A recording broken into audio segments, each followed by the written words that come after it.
friends. It is Romania Black, and I am really excited for several reasons, but we are rounding out this month, or starting this month if you're on YouTube, with the final set of chapters for Volume 2 of Thousand Autumns. And I get more and more excited the closer we are to non-Donghua new material, but the last several sets of chapters have been pretty darn good, and I want to give a massive shout out to everybody on Patreon and all of you on YouTube, because I was kind of about a month ago, I was getting a little down in the dumps because I don't know if the chapters just weren't exciting material or what the reason was, or if there were bots, I don't even know, but I was really getting kind of down because there was I felt as if people weren't talking about the series, and I was like, man, am I just being really boring?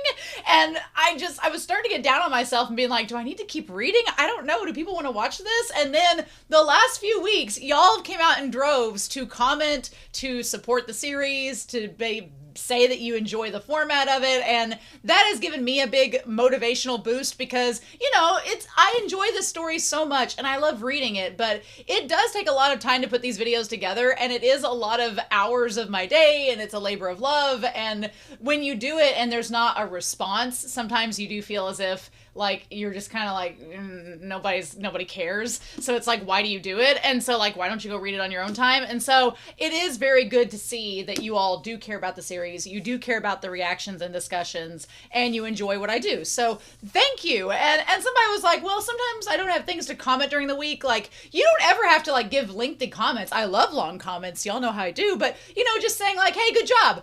That is enough. That's enough, or just liking the videos. That's enough. That's all I need to know that people care. So it's just little tiny things, and y'all kind of came out in droves for that, and I have a lot of comments that I want to talk about before we start this final chapter set, which I had on this piece of paper. I started out with Volume 1. And to help me keep track of where I am, the moderators helped out in breaking down the chapters that corresponded with the audio dramas and the page numbers that they covered. And so this was Volume 1 in orange, and I've been highlighting it off as we go. And then Volume 2, I'm down to the last chapter set this week, which are chapters 50 through 52. And then we'll move forward. So we're going to be looking at those. I am going to be, before the discussion, watching and listening to the audio drama for episode 12 of that. I had a little thing pinned on the Discord with the moderators. I was like, what chapters does audio drama episode 12 cover? And it technically covers chapters 47 through 50. So it's gonna cover everything we looked at last week and also part of this week, but not all of this week. So I'm assuming Volume 13 will cover as we start into Volume 3. So that's exciting. But anyway, let's get into these comments that y'all have, because there's a lot of really cool things I want to talk about before we dive into this chapter set. Yejean Lee, 592, for chapters 42 through 44, said Yan Wushi in this chapter set is like a stray cat tamed with churu, but instead of eating it, he just went, "Nya," and swiped it off the table. Yes, we're going to have a lot to talk about with Yan Wushi before we start this chapter set. But yeah, that's a really good analogy. The moderators like that as well. Claro for chapter 42 through 44, the line that Yan Wushi says that's what a pity, they went into a lengthy little tangent about this, so I wanted to share this with you all because it's pretty interesting. They said, I wanted to check the original text for the what a pity part, just out of curiosity about the expression they used. And to my surprise, I found out 42 on JJWXC is actually called what a pity. Isn't it interesting? So at first I was thinking that Yan Wushi was actually sorry for how a talented beauty like his Chi Fengge's disciple Ah Chao was in the condition that he was in, and was also, quote, being stubborn, and on top of that lamenting they probably wouldn't have a future together, my hopeless romantic self and impression. But now I see that maybe he was referring to not only that, but the whole situation.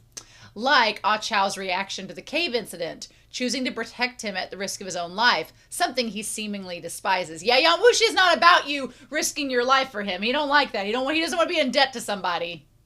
Also, he kind of calls out the fact that Shen Qiao could be in love with him, even when Shen Qiao insists it's just for world peace. Yeah, just for world peace. Sure, Jan. Which adds an extra layer to our demon lord, right? It's like he wants to make sure that Shen Qiao understands he is evil. He wants to be loved for what he truly is, please. I love that. And he also has this soft spot for his Ah Chao and carries him back to safety. I was reminded that when he first found him, when he fell off the cliff, he made Yu Xinyan carry him. Then Ah Chao weeps in chapter 43, and Yan Wushi is somewhat empathetic. And then chapter 44, it's originally called, I saw it as well, quote, "Just now when you saw me, were you happy to see me?" So yeah, it's layers and layers, and give me more of it, please. Yeah, we're going to talk about Yan Wushi here in a second. But yeah, Yan Wushi has fully made himself out to be like, I am evil. Do you not understand that? And what Yan Wushi doesn't get is that Shen Qiao's like, I know you might be evil, but that doesn't mean I can't also love you. We're going to get into that some more. But yes. So thank you, Clara. We're going to come back to that comment here in just a second. Rose Jennison said, after giving it some thought, I thought it might be in chapters 45 through 47, the added censorship placed on the Donghua. The show couldn't tell us all the awful things that Song Jijing is known for, like he is in the book, so they leaned more heavily into changing his visual appearance and making that have the implications. Meanwhile, the book draws him like any other good-looking guy, which makes sense. I feel it's very fitting for the themes of Thousand Autumn to have so much vileness lurking behind a normal, charming face. I like that a lot. I like that a lot. And I like the idea that because the Donghua Song Jijing is very different from the artist's portrayal and very different from the description we get in the novels. So I kind of want to lean into that's correct, that they wanted to try to add that little vileness to him to show the audience and make the audience not like him. Doesn't exactly work because he's hot either way, but you get the idea. And then Rast, we'll go back to Rast. Salieri has a comment saying, Song Jijing is very gross, but I like that the story is not afraid to have a character like it and call it accordingly, using words like rape or raper because that's what he is. A lot of stories are dancing around the bushes with topics like these, but here we are. Yeah, he does that, he is that, and it's actually very bad. Yeah, I honestly I don't like a lot of YouTube people and content creators will skirt their words or change their words because they're afraid of being demonetized. And look, if that's your sole income, I get why you do that. I think it's not fair of YouTube to do that because it is censorship of free speech. If you have video not for kids, you shouldn't have to worry about that. If it's a kid's video, then obviously, yes, you should not have to do that. But if it's not for kids, it's kind of inherent that material could be subject to that. I personally, I use words like SA because when I don't want to trigger victims of that when I'm just talking about the act itself. But in terms of the perpetrator, yeah, Song Jijing is a rapist and we need to acknowledge that that's what it is. And I don't like censoring words because as an English teacher and somebody that values those words have power. And when you censor them like that, it sort of demeans the power and takes it away and makes it not as bad as it is. And I don't think that's right. As someone who's been through that, I don't think that's right. So if I use a term like that, I'm using it to try to be gentler when we're talking about just stuff that involves victims and trying to be kind for that. But in the case of Song Jijing, no, we're going to call him out for what he is. Absolutely. So thank you for saying that. And then Salieri says, I think after reading to this point, I see Yan Wushi and Shen Qiao as, quote, the immovable object versus the unstoppable force. But both are an immovable object and unstoppable force. So I think that's why I like their dynamic. Yeah, they're both like such opposing forces, and it's like, how are they going to move forward when neither of them want to budge? I mean, I think that Shen Qiao's a bit more flexible than Yan Wushi, but even Shen Qiao has his limits, right? Even Shen Qiao, he's not going to budge when it comes to his moral code. He's not going to budge when it comes to his kindness, but he's going to budge in other ways, whereas Yan Wushi is kind of the same way, just in different means. Be Happy, our moderator for chapters 45 through 47, says, Yan Wushi, I have some very strong words for you.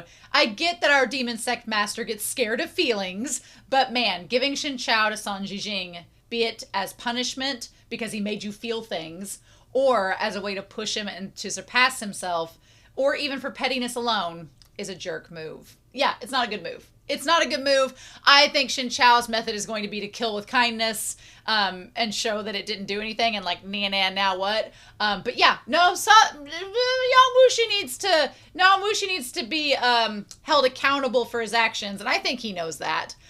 Rast adds by saying, Song Jijing is disgusting. I remember reading these chapters and wondering how in the world will Yan Wushi and Shen Qiao ever come together after this?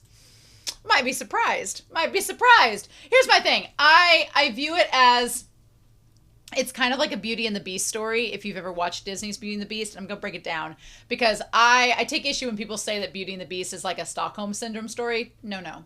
The Beast starts out, he's a jerk. He's a dick. He knows it. He doesn't care. He is like angst, wallow, wallow, wallow. But he's still a jerk, and it's not right. And he acts in a way that is not cool towards Belle. It's not quite to the extent of what Yan Wushi does to Shen Qiao, let's be clear, but it's still a dick move. And Shen Qiao, aka Belle, gets away from the Beast, and then the Beast is in trouble, and Belle makes a decision to help the Beast because she's kind and because it's the right thing to do. But when she is healing the Beast, she's like, hey, you were a dick, and you need to figure that out and change if you want me around.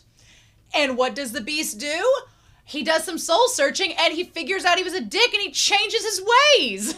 He doesn't change who he is, but he changes his ways to where he's a nicer person and more respectful, and then thus Belle falls in love with the Beast after he's become a better person. I feel the same way about Yan Wushi, except Yan Wushi is very much... I like the added nuance that Yan Wushi is like, no, I'm a demon sect lord. If you love me, you have to love me for who I am. And I feel like him making that dick move to give, Shen Qiao over to Song Jijing is not something he would normally do. He's just trying to prove a point. But I feel like once Shen Qiao is like, look, I love you, your evil demon lordness and all, then I think things might change. But we're not at that point yet. But I also think that Yan Wushi will be influenced by Shen Qiao by the end of this series. He just doesn't realize it's going to happen yet. But we'll see. We'll see. All those comments were amazing, though. I know I've taken over 10 minutes to talk about them, but they were so good. I'm so happy that y'all had things to say. I'm really excited, and I'm looking forward to seeing what we're going to get in this final chapter set. Yes, indeed. So, anyway, it's going to be weird not having the blue book after this week, but I'm ready. I've been ready to get to the new material. And so I'm excited to see what we're going to get in this last chapter set. So let's not waste any more time. We are going to start on Thousand Autumns, chapters 50 through 52. And we're going to do that here in 3, 2, 1. And let us begin. Chapter 50, the aftermath. Yeah. When Ron Hilo had forced open his acupoints and sprinted towards the House of Founders, everyone thought that the hatred that had built up inside of him for more than a decade had finally reached its peak, and that he wanted to take it out on Hui Leshan's tablet. Never could they have imagined a conclusion such as this. Ron Hilo's figure had already vanished from the cliff's edge, but it took a long time for all present to return to their senses. They didn't know whether to sigh or gnash their teeth, but when they thought of the terrible fate of the Bixia Sect disciples, they could only heave a deep sigh. A moment later, Kunye rasped, Shimei, Shizun's tablet fell down with him. Shall we erect a new one for Shizun in the House of Founders? Zhao Qiying was quiet for a while, and then said, let's leave it for now. We can talk about it later. Then she turned to look at Shen Qiao and Shiwu. Does Taoist Master Shen have some time? I wish to consult you about something. Sorry you had to see that. Please go ahead, Sect Leader Zhao. Zhao Qiying saw Shiwu following them, his face tinged with nervousness, and smiled despite herself. Shiwu should come along too. Shiwu was a little embarrassed. Shy by nature, he first hid his face behind Shen Qiao, "Aw!" and then seemed to realize that this was a bit rude. He quickly poked himself out again and said, well, thank you, Sect Leader Zhao. Even Kunye thought Shiwu rather cute, and a snort of laughter escaped him.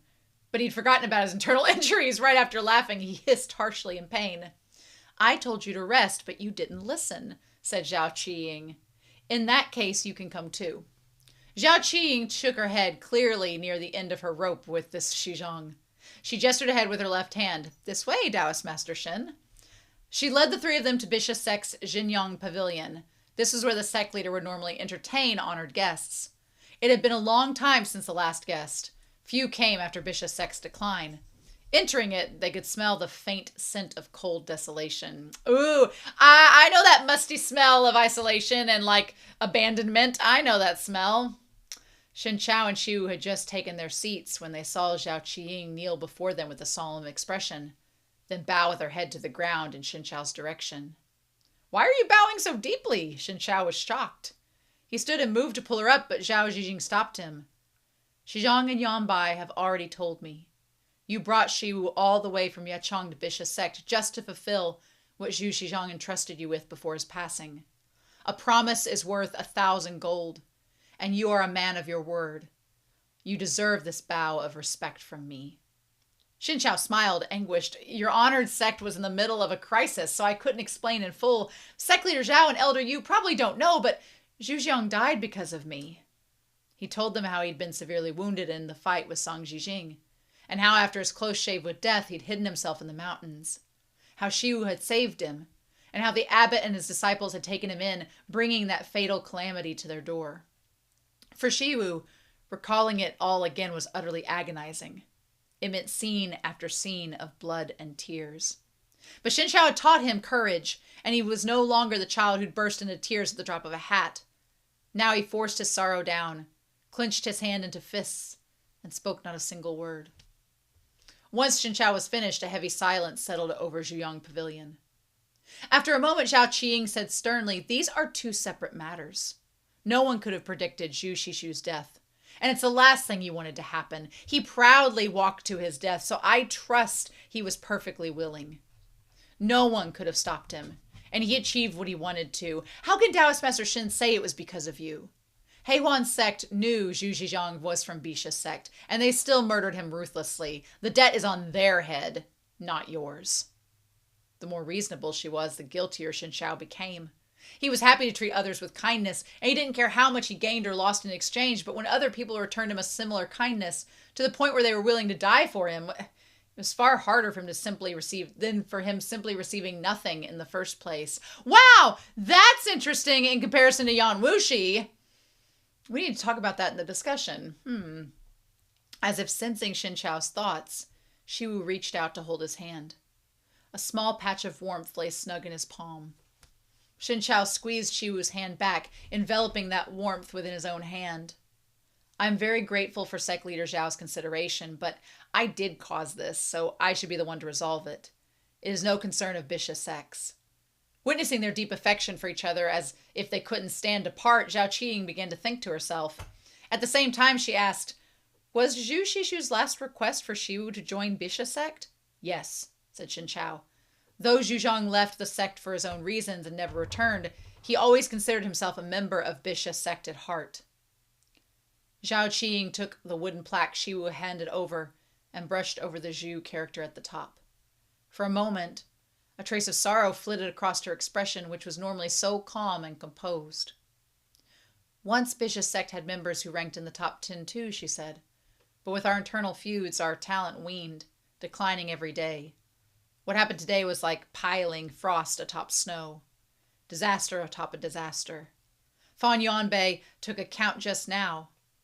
Only 6 of our disciples survived." With Zhao Qiying and Yu Kunqi, this only brought their numbers up to 8. What could an 8-man sect even do?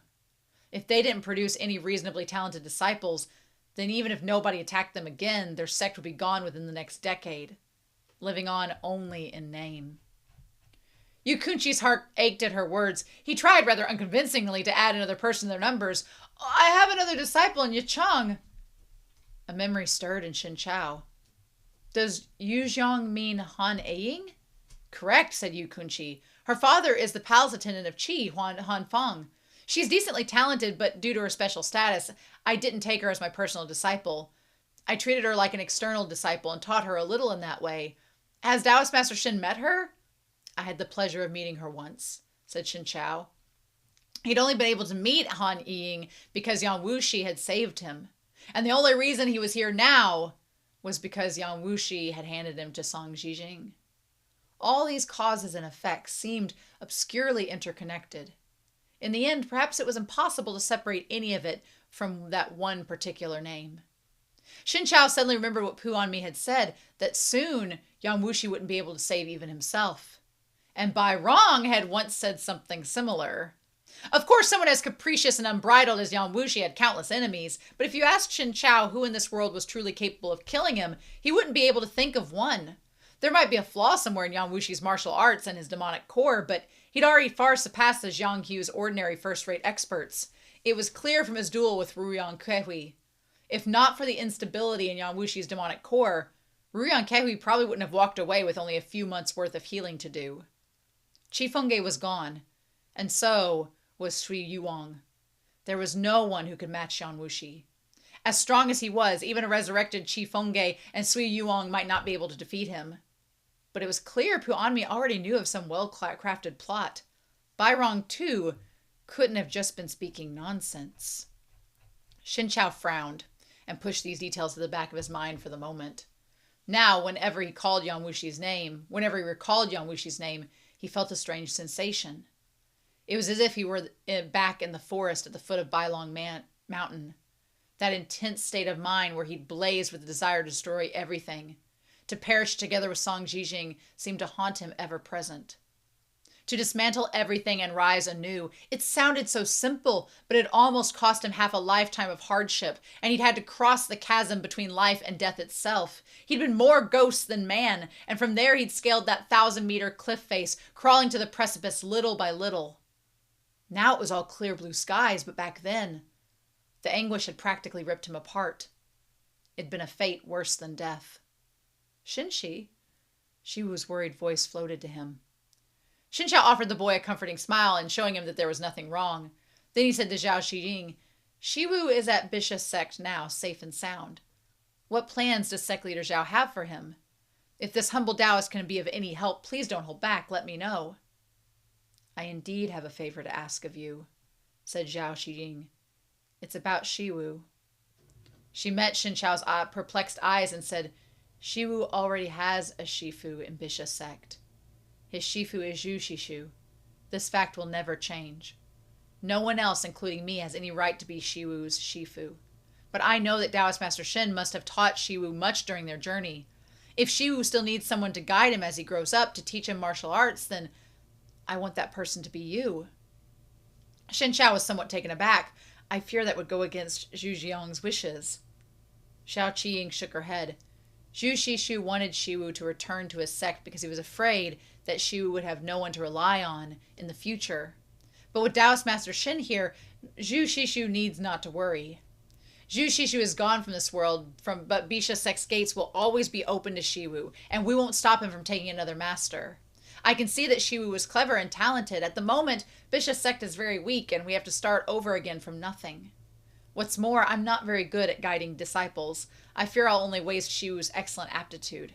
Letting him follow Taoist Master Shen really is the best choice. She then turned to Shiwu.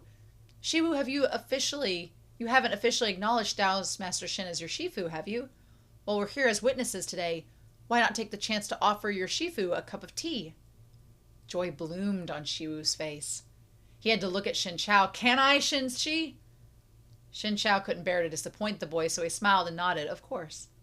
Shiwu immediately let out a low cheer and immediately fell to his knees before Shen Qiao. Earnestly, he kowtowed to Shen Qiao 3 times and then accepted the teacup that Zhao Qiying passed him. He held it above his head in both hands and said brightly, Praise be to Shizun! From this day forth, the disciple Shiwu promises to serve his master, study martial arts, and conduct himself with utmost sincerity. If I ever violate this oath, may the 5 thunders fall upon my head and heaven and earth punish me. Shen Qiao watched him, his eyes curved into smiling crescent moons. When Shiwu finished, she took the teacup from him and drank its contents in one go. Then he pulled the boy up and patted the dust from his clothes. A chuckle escaped Zhao Qiying. Zhu Shishu has found truly a wonderful Shifu for Shiwu. Taoist Master Shen doesn't treat Shiwu like a disciple, but like his own beloved son. Shiwu's small face flushed red with undisguised joy.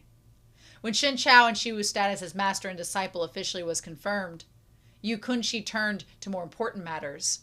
Just now, Pu Anmi said that his Shifu Kunye will arrive soon, probably to lend him support. When he gets here and discovers that Ruan Hailu is dead and Pu Anmi is imprisoned, I fear he'll use it as justification to quarrel. I've heard that Taoist Master Shen has dealings with Kunye before. What kind of person is he? Can we handle him? Shen Qiao took a moment to think before answering. Martially, he's not quite as strong as his Xizhong Duan Wenyang, and he lacks his Xizhong's breadth and depth of mind. However, he's still skilled enough to count as a first-rate martial expert. There might be quite the battle. Worry clouded Yu Kunshi's face. Well, if he descends the mountain by himself, that's one thing. But if he brings the Gok Turks martial experts with him, Bixia Sect only has a few people left. Even with her strength, Shimei won't be able to hold off all the enemies alone. It'll be fine, said Zhao Xiying. At this point, Bixia Sect has nothing to lose. Though we're cornered, we must fight. Otherwise, all that awaits us is for our names to be stricken from the Zhanghu. But Yanbai and Yekshu are still young. You, Shizhong, please take them down the mountain for now so they can hide and recuperate. Taoist Master Shen should take Shiwu away as well.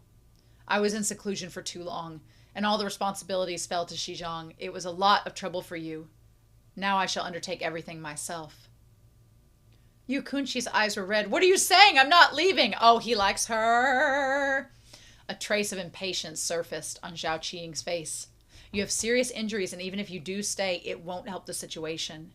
You'll only add to my burden and distract me. It's better for you to leave the mountain with Taoist Master Shen and the rest instead of wandering around in front of me being a nagging eyesore. Yu Kunchi laughed. I know you're saying this to keep me out of danger. But Bixia Sect already has nothing to lose.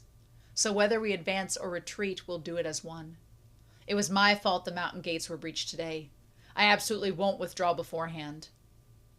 Shen Qiao spoke up as well. Sect leader Zhao Shiwu and I will remain here as well.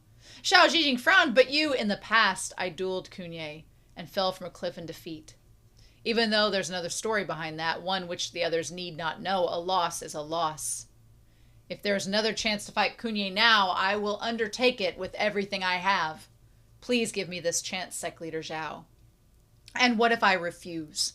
Asked Zhao Qiying. Shen Qiao smiled cheerfully. Then this humble Taoist can only shamelessly loiter here until Kunye shows up! Zhao Qiying stared at him for a long while, and then let out a sudden sigh. What have Bixia Sect and I done to be worthy of making a friend like you? There are some who never understand each other in a single lifetime, and there are some who become old friends with a single meeting. Zhuzhong gave up his life for me, a stranger he'd met once. Of course I'll fight for Bixia Sect as well. And there is indeed some history between me and Kunye. It's not all for Bixia Sect. Zhao Qiying had met Shen Qiao only a scant few times. They barely knew each other. But because they'd weathered the crisis at Bixia Sect together, she'd gained an excellent impression of him. And now she saw how bravely he volunteered himself for a sect he had no ties to, and she was overcome with gratitude. I have no words to express how grateful I am for your immense kindness. She said, I shall treasure Taoist Master Shen's friendship and your trouble deep within my heart. I cannot claim that I'll be able to repay it in abundance, but if you ever need of anything, Bixia Sect will go through fire and water for you, no matter what. I mean, I think it's good to note with Shen Qiao that he was willing to do stuff for the demon sects, even though he wasn't associated with them. So it's not like, I mean, we're used to this point. Shen Qiao's more of a helping people more than helping sects type of person. They discussed the matter of Kunye for a while. Once they'd more or less made their decisions, Shen Qiao noticed the fatigue on Shiwu's face. He got up and took his leave while the other remained, and brought Shiwu back to the guest room. On the way there, Shiwu asked Shen Qiao, Shizun, just now Sect Leader Zhao kept talking about keeping your trouble deep within her heart. What trouble was she speaking of? I didn't really understand. Bixia Sect has been in steady decline, said Shen Qiao. Sect Leader Zhao didn't say as much, but she must feel terribly anxious. She knows that strong rule in the Xiongqiu, so she leaps to improve her martial arts, hoping for great achievements. That way she can protect her sect from outside powers. Unfortunately, Lu Feng betrayed them. He colluded with outsiders to launch an assault just as she was at a critical juncture in her cultivation. Sect Leader Zhao was forced to break her meditation. Though she isn't showing it, she's actually suffering internal injuries right now. If she duels Kunye, she has no chance of victory. She knows I proposed to duel him myself to help her out of this predicament. That's why she said she's grateful for the trouble I went to. That sucks! For her! Shiwu quietly gasped and felt himself grow nervous. Then what about Shizun? Can you defeat Kunye? I heard that your esteemed self lost already to him once before. Is he very strong? The boy's worry had sent him into a panic, and he spoke thoughtlessly. Anyone else might have first considered whether their words would hurt Shen Qiao's pride. Smiling, Shen Qiao answered, He isn't the strongest, but he certainly has his strengths, and he excels at. My martial arts haven't fully recovered yet. I cannot say that victory is certain. What are your chances of winning? Shen Qiao tried to smooth out Shiwu's tightly pinched brows, about 50-50. Not only did Shiwu's brows fail to smooth out, they pinched together even harder. Shen Qiao's words had obviously scared him. Kunye wasn't as strong as a martial artist as Duan Wenyang, but he wasn't much weaker. Working with Yui to poison Shen Qiao cast dishonor over his victory, but his actual skills weren't lacking. If Zhao Qiying faced him uninjured, the fight might end in a tie. But now it was hard to say. If Shen Qiao weren't here, perhaps Bixia Sect really would be forced into either protecting the sect to their deaths or preemptively retreating. But if that happened and they retreated, Junan Peak would be occupied by outsiders, and Bixia Sect's generations of legacy would be destroyed right there and then. And so, what Shen Qiao promised was more than a duel or a favor. It was something that might very well preserve Bixia Sect's crumbling, battered foundations. Shiwu threw his arms around Shen Qiao and buried his head in Shen Qiao's chest. "Do you have to fight?" he mumbled. "Your martial arts haven't even fully returned." Shen Qiao hugged him back. 50-50 doesn't mean I don't stand a chance. If I give the fight everything I have, I can win. When I lost to Kunye, I fell to the lowest point in my life. Regardless of how many reasons or excuses I claim, he's a stumbling block in my path, a personal demon I must face. I stumbled and fell, so now I must learn to stand anew. Do you understand? Shiwu continued to cling to him, saying nothing. It was a long time before he whispered, "I understand. I just don't want anything to happen to you." "Nothing will happen to me," Shen Qiao laughed. "I'm your Shifu, so I have to live to be 100 years old. I promise to live out Zhu Jiang's share of life as well as my own. When you're a white-bearded old man, this master will still be dragging you around by the ear, lecturing you all day long. Let's see if you find it irritating then." "Aww!" A laugh sputtered from Shiwu, and he couldn't help breaking into a smile. Shen Qiao sighed and stroked the boy's head. Other masters have their disciples racking their brains for every possible way to show their master respect. And yet my disciple has me racking mine for every possible way to make him happy. I took on such a respected role, yet you get no dignity at all. Shiwu was beaming and didn't offer a retort. You might be the least dignified master, he thought to himself, but you are the world's best master. Just the thought that he was Shen Qiao's disciple was enough to fill him with satisfaction. Ah! For 2 days, the foot of the mountain remained quiet, and no outsiders arrived. This gave Bixia Sect the time to rest and reorganize themselves. Shiwu helped Fan Yanbai and the others to lay rest to the Bixia Sect disciples who died in battle one by one. After all the blood and slaughter, all that was left of this once lively sect was an empty void. By great fortune, Fan Yanbai and Zhou Jiexu had survived, but there was no joy to be found on their faces. They both grieved for the fellow disciples who had been lost, and were anxious about the fierce battle that might soon arrive. Naturally, they weren't in high spirits. On the 3rd day, the bell outside Jinyang Pavilion rang, and soon its peals reached everywhere in Bixia Sect. It was a message from the disciples keeping watch over the mid-mountain region. Someone was coming up the mountain, and they couldn't stop him. Understanding the message, everyone rushed to the mountain gates. There they saw a young man standing with his hands clasped behind his back, dressed in foreign garb. 2 other people followed him, their brows heavy and nose prominent. Their long hair fell to their shoulders, which was pulled into braids, and scarves were wound about their heads. This distinct manner of dress gave their identities away at a glance. "We didn't know that we'd have honored guests coming," Zhao Qiying said sternly. "Please forgive us for not coming out to receive you. I am Bixia Sect leader Zhao Qiying. May I ask this distinguished master's esteemed name?" "Kunye of the Gok Turks. I'm here to pick up my unworthy disciple," the man said proudly. Then he studied her with a measuring gaze and shook his head. "You are Bixia Sect leader Zhao Qiying? Rumors called you an extraordinary talent, the one who revived your sect, but now I see there's not much to you." "Bitch!" Fan Yanbai and the others were standing behind her. They glared at him angrily for saying such a thing, but privately, Zhao Qiying was stunned. She suddenly recalled Shen Qiao's appraisal of Kunye, that he was highly respected in the Khaganate, as well as Hu Lugu's disciple. Hence, he was incredibly arrogant, but his martial arts were the real deal, and authoritatively so. He wasn't strong enough for the top 10, but he wasn't far from them. Regardless of whether he tampered with the duel on Bamboo Peak, he wasn't someone who could be trifled with. For Kunye to say something like that the moment they met, it was obvious he wasn't simply belittling Zhao Qiying or trying to provoke her. Rather, he could tell that she was suffering from internal injuries and was no match for him. His eyes were indeed razor sharp, just as Shen Qiao had described. Zhao Qiying's heart sank a little, but she didn't let it show on her face. So the Gok Turks' wise king of the left has honored us with his presence. Together your disciple and Dong Zhao's sect's Ron Hilo colluded with Lu Feng, a traitor from our sect, and they slaughtered countless Bixia Sect disciples. Can the wise king of the left offer any explanation for this? Kunye let out a derisive laugh. Puhami was invited here by the elders of your honored sect. He arrived at the mountain as a guest. Yet what awaited him was not the fine wines and exquisite delicacies, but weapons of your honored sect's disciples. As is Shifu, I don't know whether he's dead or alive. Can Sect Leader Zhao offer any explanation for that? Now, this was pure sophistry. If Kunye and his disciple hadn't agreed ahead of time that he'd play the fisherman reeling in the net, that he'd come to Bixia Sect and profit off the conflict, then how could he know that Puanmi was imprisoned here? Rage surfaced on the faces of the remaining Bixia Sect. Zhao Qing had not killed Puanmi after imprisoning him, but she simply couldn't release him either. If word got out that Bixia Sect had yielded to the Gok Turks, they'd have little standing left in the Zhonghu.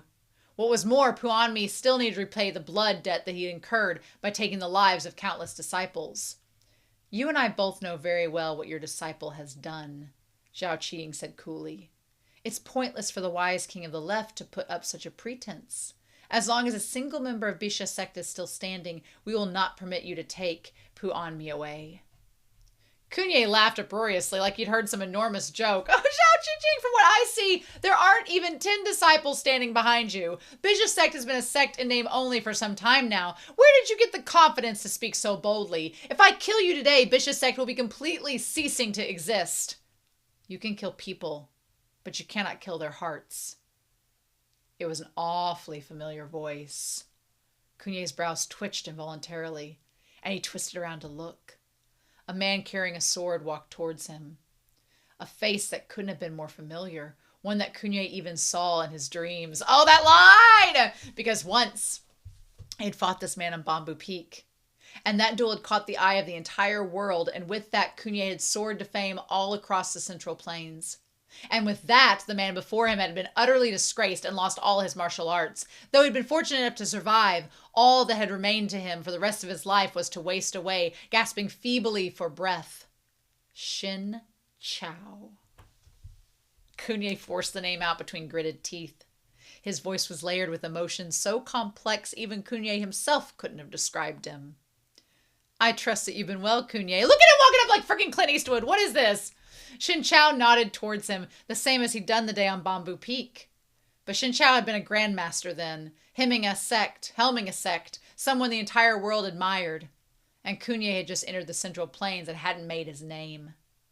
But time had passed and things had changed. Their positions had changed tremendously. Kunye was no longer that Kunye, and Shen Qiao was no longer that Zhongdu Mountain sect leader. But how was he still so calm? From the moment they came face to face, Kunye closely scrutinized Shen Qiao, but he couldn't find even a flicker of misery or dejection. Shen Qiao was still the same Shen Qiao. He didn't seem to have changed at all. No, he must have somewhere. Sect Leader Shen, Kunye said suddenly. No, I can't call you Sect Leader anymore. Taoist Master Shen, were you injured in your fall from the cliff? There seems to be something a little strange about your eyes. Yes, said Shen Qiao. Although my eyes have nothing to do with the fall, joyful reunion caused that. And as for the why and how, surely you know better than I. Kunye shook his head. You blame your Shidi Ui. He was the one who poisoned you, not me. I challenged you to a duel, sent you a letter sincerely and honestly, and then fought you openly and honestly on Bamboo Peak. Everyone saw it. I never made any dishonest moves. He looked at the sword in Shen Qiao's hand and chuckled. Did you wait for me here because you were dissatisfied with your defeat? Or are you just standing up for Bixia Sect even though it has nothing to do with you? The affairs of the past are like the waters flowing by. They cannot be returned. I've waited for you here for one purpose, to ask you for a duel. Dare you accept my challenge? Slowly he drew his sword from its sheath and let it hang, its point towards the ground and light quivering. Shimmering sunlight glinted, dazzling off the metal. The mocking look on Kunye's face faded, and his expression became incomparably stern. He, too, drew the saber from his back. This battle was destined to happen. It had only been a matter of when. Kunye felt a thrill running through his bones. Though he defeated Shen Qiao before, deep inside his heart, joyful reunion rankled at him, too. Misgivings about how his victory was achieved remained. This time, he would make Shen Qiao wholeheartedly accept defeat. Ooh, okay, all right, yes. All right, let's get into this. I love the lead up to this. We have lots to talk about. No one, chapter 51, limits. No one in Bixia Sect expected the battle to be so intense. Kunye was a martial art expert of his generation, after all, and he was also Hu Lugu's disciple. His master had nearly fought Qifengge to a standstill. Such an opponent wasn't so easily bested. Shen Qiao had already lost once, and it left a shadow in his mind. Winning the second round was even harder than winning the first. Not only must he overcome his opponent, he also had to overcome himself.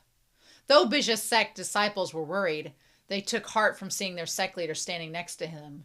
They felt like, even if Shen Qiao lost, their sect leader could still fight. Only Kunye understood that Zhao Qing's forceful exit from her meditation had damaged her cultivation. If Shen Qiao lost this match, all fate held for Bixia Sect was to be carved up by the enemy. But could Shen Qiao win? He swallowed down his restlessness and focused his mind entirely on the battle. The martial path Kunye followed was the brash and unconstrained kind, forceful and domineering. There was incredible vigor and authority behind his every slash, each powerful enough to shake the mountains and earth. Whenever his blade chi struck the ground, the spectators felt it quake beneath their feet.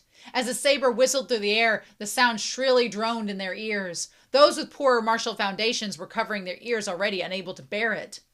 But if someone thought this meant Kunye's qinggong must be lacking, they'd be dreadfully wrong. They fought from the flat ground all the way to the cliff's edge, and then they went on clashing fiercely even while they hung from the cliff's wall. Rubble sprayed everywhere as the true chi unbridled, the sight impossible to follow. Compared to Kunye's domineering attacks, Shen Qiao's moves almost looked too gentle. His sword took after the man himself, mellow and lingering like the brush of a flower against a cheek, or the caress of a spring wind on a willow. Unfailingly clear and pure, much like Taoism itself. But its very clarity seemed to lack that forceful, threatening edge. But after they'd exchanged over 100 blows and Shen Qiao showed no sign of flagging, everyone who'd been worried about him suddenly realized that things weren't as they seemed. If Kunye's saber was an unstoppable rolling thunderstorm, then Shen Qiao's sword, although it seemed no more than an unremarkable gurgling trickle crushed beneath the saber chi, was an endless, uninterrupted flow that slowly transformed from calm and peaceful into something of awesome grandeur. It was like 100 rivers that merged into the sea as it roared and galloped, capable of swallowing all. The longer Kunye fought, the more shocked he became. Back on Bamboo Peak, he'd only been able to create 8 blasts of saber chi. Today he could summon 9. His mastery of the saber had leapt to even greater heights. He'd arrived here confident that he could match Shen Qiao even as if he had before his injuries, and he was certainly a match for today's Shen Qiao, who'd suffered great losses to his martial arts. He thought the man before him was no more than a shallow puddle, its depths discernible in a single glance. But he reached his hand beneath the surface.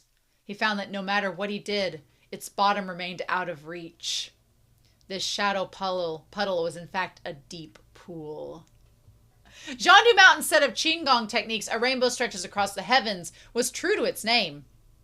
It arced like a rainbow soaring through the blue skies, carefree and insubstantial. Shanhe Tongbei cut mark after mark of white sword chi into the steep cliff walls, creating the appearance of calligraphy. But on closer examination, the sword chi had carved deep, vicious gashes into the solid rock face.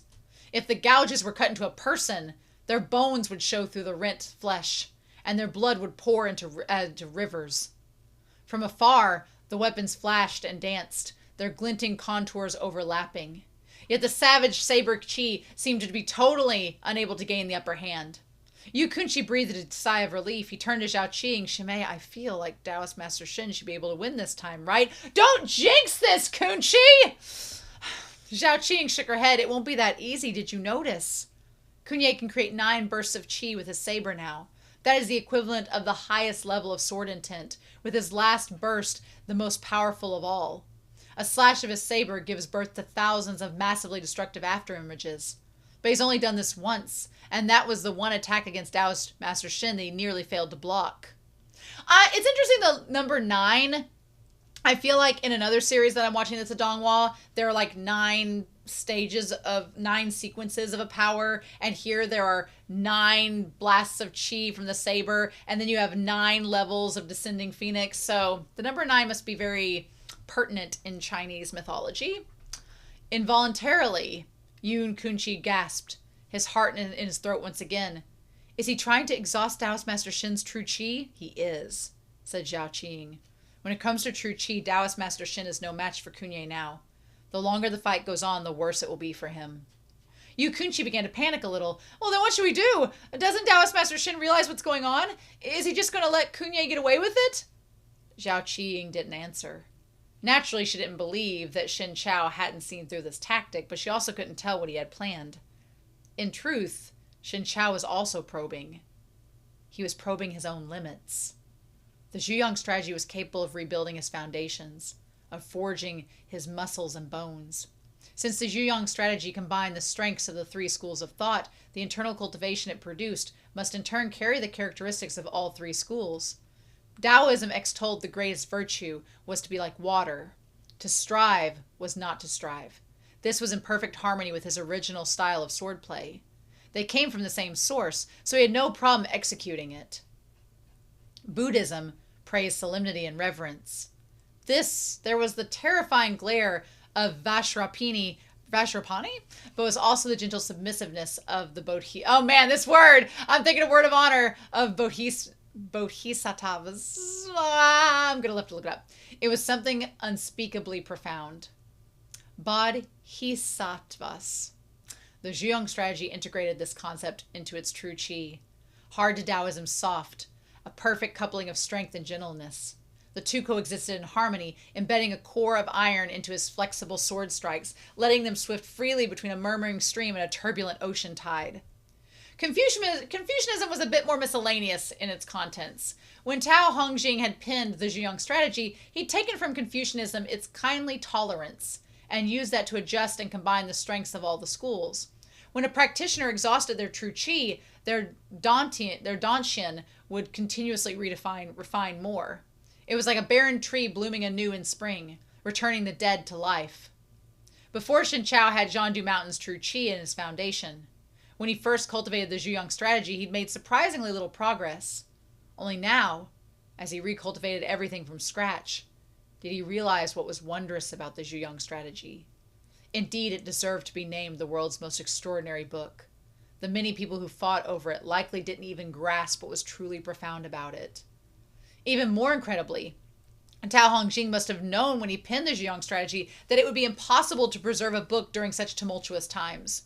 He must have foreseen that its contents might not remain intact after he passed away. And so, although the Zhuyang strategy was composed of 5 volumes, each volume was independent from the rest. Readers wouldn't get a sense of disconnect by reading each individually. If someone could cultivate with all of them, then of course they'd achieve complete perfection. But if they only had 1 or 2, that wouldn't render their martial arts incomplete. At worst, it only lessened the effect. And so, in this battle, Shen Qiao was also using Kunye to test the result of many days of cultivation.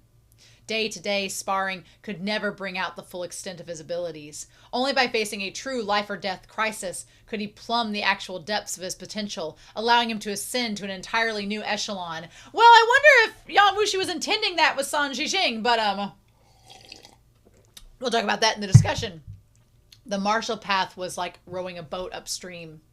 If you didn't advance, you decline. Otherwise, the likes of Qifengge and Hulugu wouldn't have risked their lofty status and decades of martial achievement in favor of progressing along a path that could only mean their very death. At the moment, Shen Qiao's situation was precarious. His sword chi was getting almost completely crushed by Kunye's saber chi, and little true chi remained in his dantian.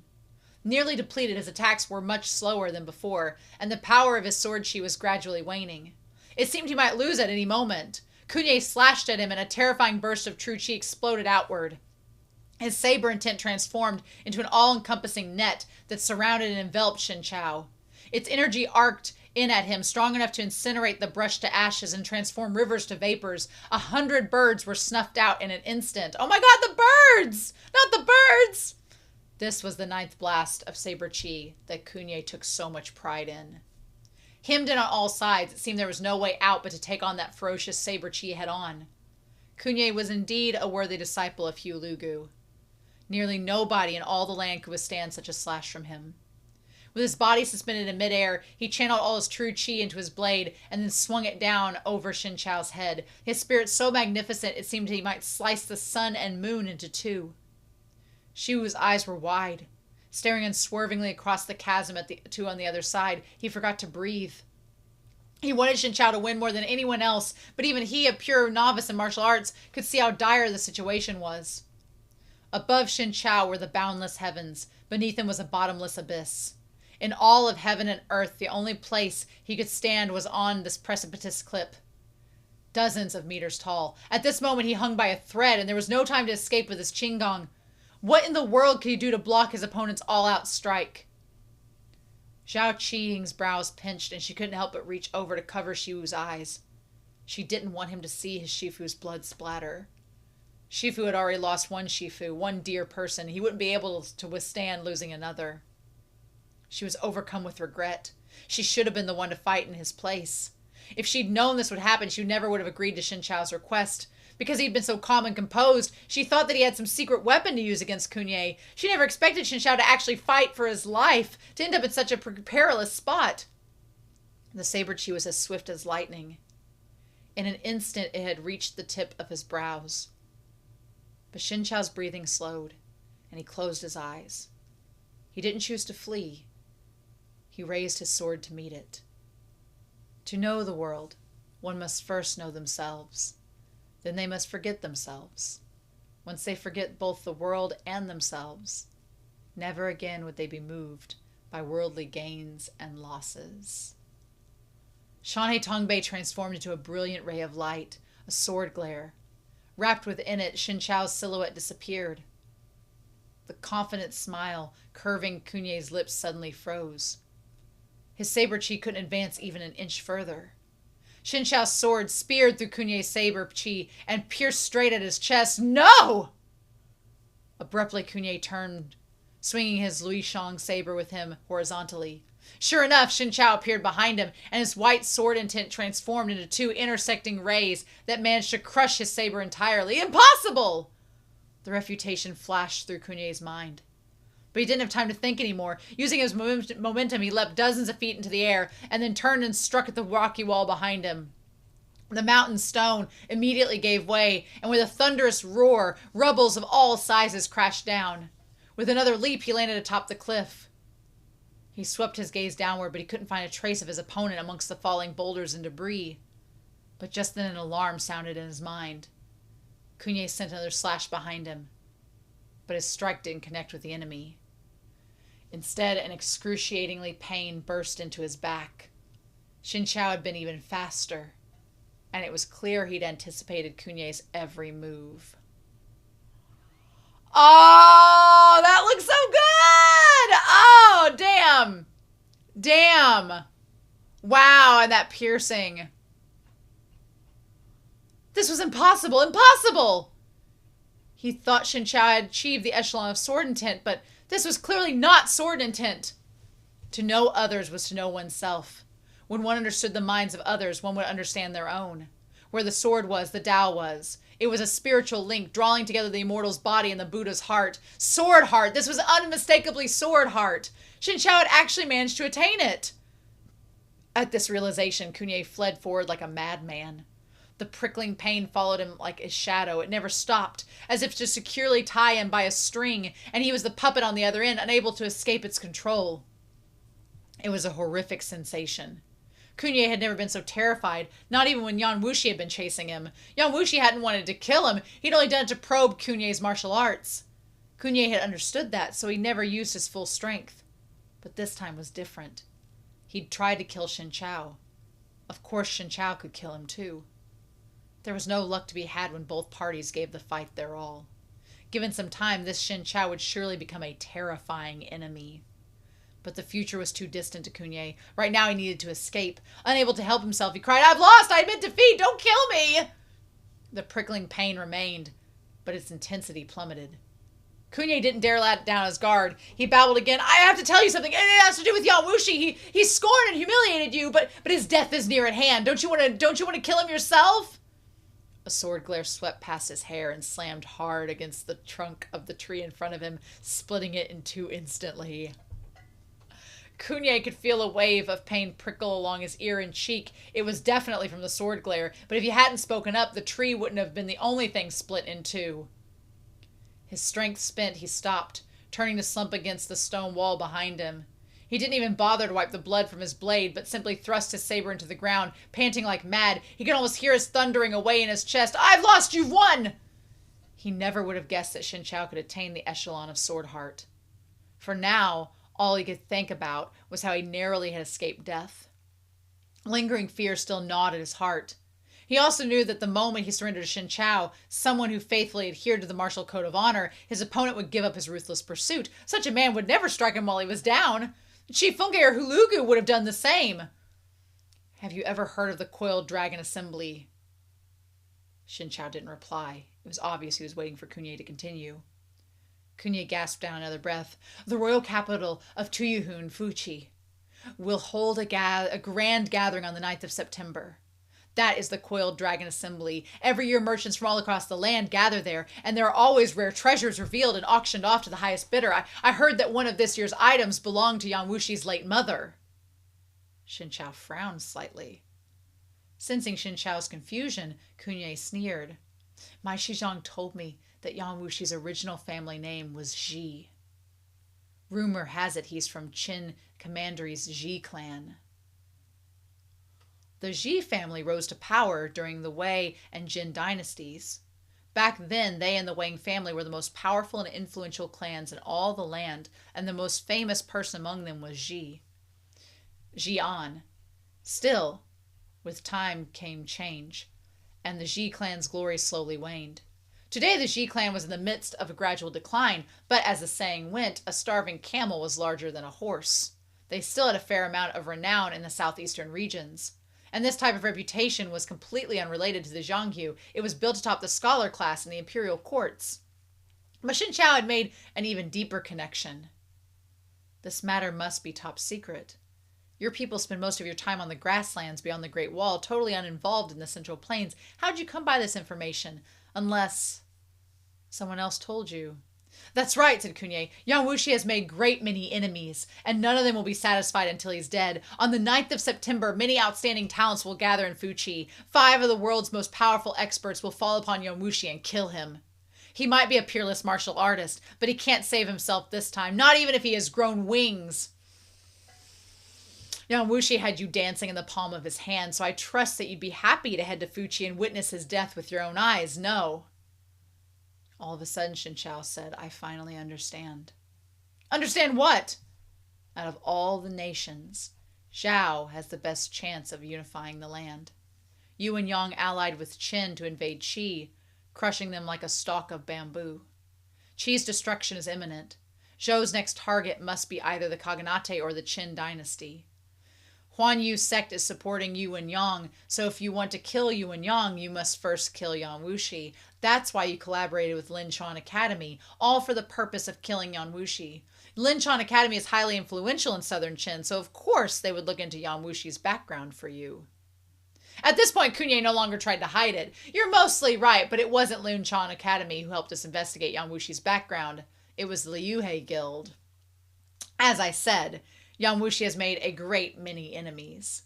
That night at Chuyun Temple, he ruined things for Dao Yanshan and destroyed the Zhuyang strategy right in front of everyone. So, of course, Dao Yanshan hates him." "Then what about Linchan Academy?" asked Shen Qiao. "Ruyang Kehui is completely devoted to restoring the Han's people's rule.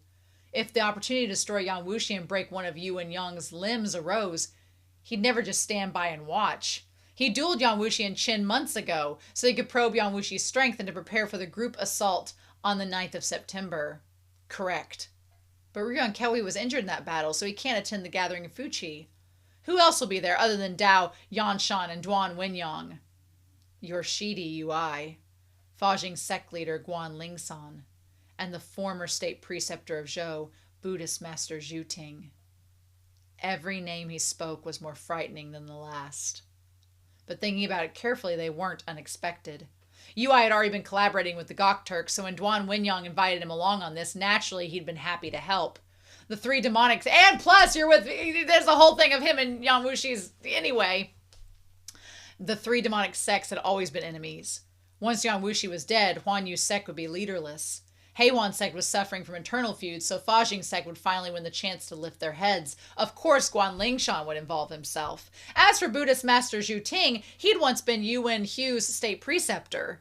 But when Yuan Yang took the throne, he'd repudiated Buddhism and dismissed Zhu Ting. Buddhism's standing in Zhou took a nosedive.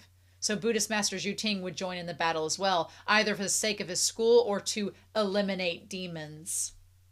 The idea of 5 killing 1 didn't sound very honorable for Grand Master level martial artists, but if it reaped such incredible benefits, who would refuse? Shen Qiao was silent for a moment. Why are you certain that Yan Wushi will come? He might have already heard rumors of this plan. My Shizhong once said that someone like Yan Wushi will still go, even if he knows it's a trap. Because he has too much faith in his abilities. Because he's far too arrogant. He'll believe that even if he can't win, he can still walk away. Anything too rigid is more likely to break. Isn't this a favorite saying among your people of the Central Plains? Shen Qiao understood everything now. Ruyan Kehui dueled Yan Wushi specifically to draw a flaw in his martial arts. Guang Lingsan is a demonic practitioner, so he must know exactly how to kill Yan Wushi. That's why you all are so confident you'll succeed. That's right, said Kunye. I know you utterly hate Yan Wushi. It'll be such a grand gathering. Surely you'll come to watch the fun, even if you don't participate yourself. However, as he was speaking and smiling, he suddenly swung his Lui Xiong saber, slashing at Shen Qiao. He knew that Shen Qiao would be shaken by his news, and that when he was shaken, his guard would be at its lowest. He was absolutely certain this attack would succeed. Shen Qiao would clearly be a fatal poison to both himself and the Kaghanate. He couldn't be allowed to live. Kunye had already decided to risk this when he admitted defeat. He poured a lifetime's worth of power into his swing. If he didn't succeed, then he'd die an honorable death. Chapter 52, Group Ambush. Oh, we get into this. Shen Qiao had obtained the echelon of Sword Heart, but it wasn't yet stable. On top of that, he just dueled Kunye. His mind and body were exhausted, and he could scarcely continue. Now, as Kunye slashed down at him from above, he only stood in place, his face stark white, as if his mind had ground to a halt. He stared in a daze, unable to react in time. Everyone else was too far away to do anything. They'd only seen that Shen Qiao had clearly been about to kill Kunye, only to stop when he'd loudly begged for mercy. Then the two of them spoke about something, and while Shen Qiao was distracted, Kunye abruptly struck, trying to kill him while he was off guard. Shiwu screamed in alarm, "Shizun, watch out!" Kunye, breathing, had grown ragged and heavy. He could practically hear his own heart pounding. With this strike, he was sure to shatter Shen Qiao's skull and crush his brains, killing him straight away. He didn't think his actions shameless or unjust, because he wasn't only a martial artist. He was the Gok Turk's wise king of the left. Shen Qiao opposed the collusion between Zhandu Mountain and the Kaghanate. If Kunye let him fully realize the Sword Heart, Shen Qiao would become a huge threat hanging over both the Kaghanate and Zhandu Mountain. He had to uproot this threat while it was still just a sprout. He absolutely couldn't give it any chance to develop and grow. All this only took an instant. Saber chi that blotted out both heaven and earth came bearing down. Shen Qiao stayed rooted in place, not moving an inch. Perhaps he couldn't move in time, or perhaps he hadn't returned to his senses, or perhaps he was stunned by Kunye's overwhelming attack. He didn't even raise the sword in his hand, he only took 3 steps back. To everyone else, it looked like a mere 3 steps. But to Kunye, those 3 steps were enough to span a chasm. And so he missed. Finally, Shen Qiao attacked with his sword. The sword glare blazed, a white ray that seemed to pierce the sun itself. It burst through the massive screen from Kunye's saber and thrust right into Kunye's chest. When he'd missed, Kunye had frozen as well, unable to move even half a step. His expression seemed to solidify too as he stared at Shen Qiao, unblinking. Why did? It took all his strength just to speak 2 words. The sword glare vanished. Shen Qiao was only inches in front of Kunye. They were so close, if they breathed, they'd collide. But the point of Shanghai Tanbei's blade had already stabbed into Kunye's chest. Shen Qiao's face was paper white. He didn't look much better than Kunye. If his sword wasn't skewered into Kunye's body, it would look like he was the one who had lost. Because I was on guard against you the entire time, he said coldly. How can I trust someone who poisoned their opponent with joyful reunion to respect the martial code of honor? Shen Qiao then said to him, You've truly disappointed me. My Shizun once said that Hu Lugu was an opponent worthy of respect, but you, Hu Lugu's disciple, don't even have a tenth of his character. You're unworthy of being his disciple. Kunye opened his mouth as if trying to retort, but Shen Qiao yanked the sword from his torso, and all that poured from his mouth was fresh blood. Shen Qiao pushed lightly off the ground, sweeping several meters away to dodge the blood that spewed from the wound his sword left in Kunye's chest. Kunye didn't move at all, and his breaths gradually petered out, but his eyes were still wide open, and his body refused to fall. This tragic, moving tableau of one who refused to fall in defeat, it shouldn't happen to someone like him. Shen Qiao walked over and with his sword gave him a gentle push. Kunye fell straight backward and then finally exhaled his last. Shen Qiao looked at him, his face devoid of joy. This man was the source of Jiandu Mountain's turmoil. Everything had begun with him. Kunye's challenge to battle on Bamboo Peak had also raised the curtain on all the misfortunes and setbacks that Shen Qiao had suffered. Now Kunye was dead, but things were far from finished. Jiandu Mountain would never return to the peaceful days of its past, and as for the world itself, the flames and smoke of war would inevitably rise once again. Shifu and all the rest cheered when they saw Kunye fall, but their elation was short-lived. They saw Shen Qiao collapse onto one knee, supporting himself with his sword. He coughed up a large mouthful of blood. At the sight of this, they were terrified. A canyon yawned between the two sides. Shifu wasn't skilled enough at Qinggong to glide across. Just as he was panicking, Zhao Qiying landed next to Shen Qiao. She took his arm, holding him by the waist, she leapt back across with him. With less distance between them, everyone finally realized that Shen Qiao's face had gone beyond pale. He was only at half his martial power, and although he'd broken through the echelon of sword heart at the critical moment, forcibly smashing through his limits with his true chi was too great a burden on his body. Coughing up blood was a natural consequence. But more serious than the blood was that he couldn't stand on his own. More than half his weight was on Zhao Qiying. I apologize for my rudeness, said Shen Qiao, brows furrowed. His voice was nearly inaudible. Taoist Master Shen gave everything you had for Bixia Sect, while I, the sect leader, looked on from the sidelines. I should be the one apologizing. She bent down and pulled Shen Qiao onto her back, and then set off carrying him back to the sect. Yu Kunshi watched in silence, wishing it had been him. He'd been about to offer to carry Shen Qiao himself, but as Shimei took the action before he got the chance, the offer remained stuck in his throat. Either swallowing it down or saying it out loud felt wrong. In the end, he just stared at Zhao Qiying back awkwardly, unsure of what to do. Shiwu trailed after them like a little tail. Even though he couldn't help at all, after seeing Shen Qiao was the only thing that could put his mind at ease. But Shen Qiao sank into an unconsciousness the moment Zhao Qiying brought him back inside, and no amount of calling out could ever wake him. Zhao Qiying told Shiwu that Shen Qiao had only overtaxed himself and needed time to recover, but Shiwu still stayed by his bedside and refused to leave even for a moment. Shen Qiao was unconscious for a long time. His dreams were bizarre and varied, flashing many past people and events. When he finally woke up, he sank into a reverie, his expression still somewhat vacant. Shizun! Shu worriedly waved a hand in front of Shen Qiao's eyes. Shen Qiao grabbed his hand with a laugh. I'm fine. He looked feeble and sickly ever since his foundations had been destroyed, and he'd started practicing the Zhiyong strategy anew. Combined with his damaged eyes, no one who saw him walking around outside would believe he was a martial artist who had achieved the echelon of sword heart. Calling him a bedridden, chronically ill convalescent would be much more believable. As Shiwu had personally brought him back from death's door before, he had a deep understanding of Shen Qiao's injuries.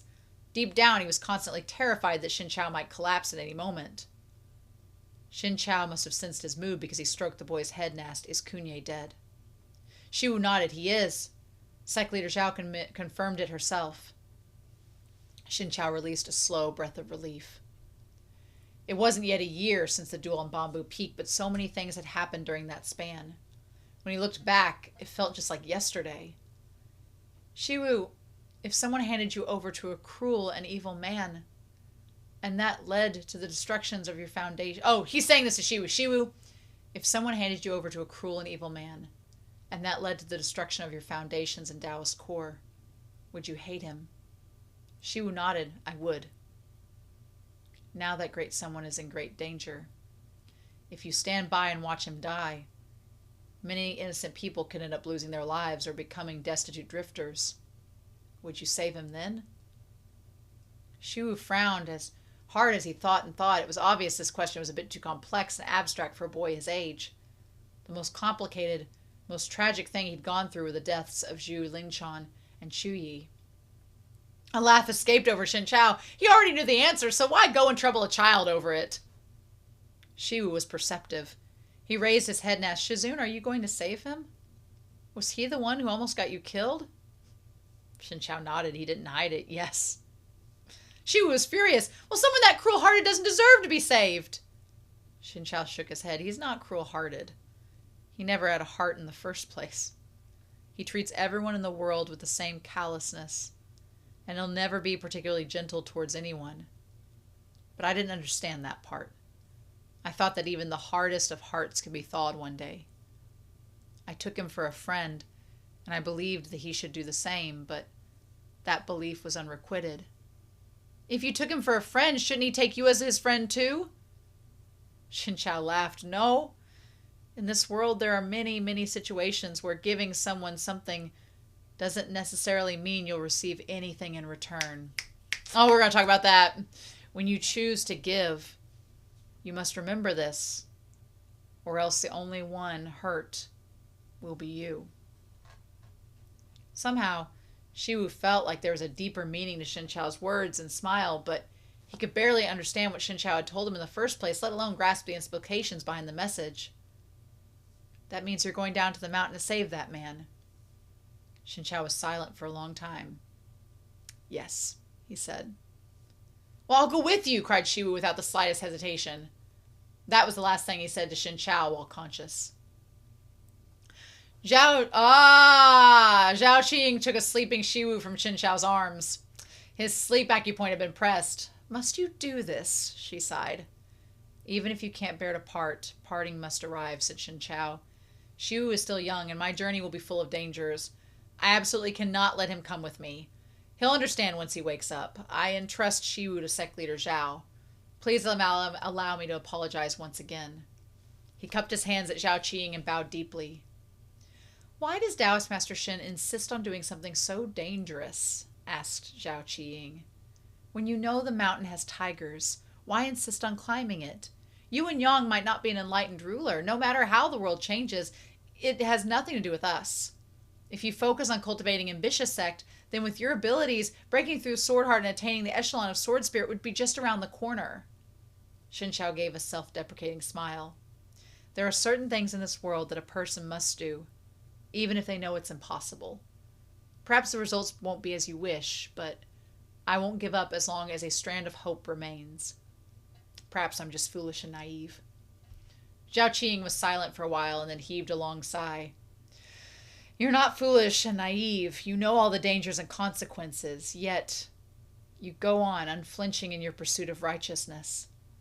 You hold righteousness above all else. I cannot compare to you. I'm not as incredible as you think, Shen Qiao shook his head. I only want to see that man one more time. To see the disappointment on his face. To let him know the demonic core didn't take, and that it didn't control me. That I'm still myself. Done speaking, he cupped back his hands at her, then turned and left the mountain, never looking back. During his time at Bixia Sect, Shen Qiao had removed his common robes and changed back into the Taoist robe he used to wear every day, a long time ago. His hair was held in place by a jade pin. His white Taoist robe danced in the wind. From afar, he looked like an immortal or a god. It was hard to look away. Zhao Qing quietly sent him on his way, and 2 verses sprang into her heart.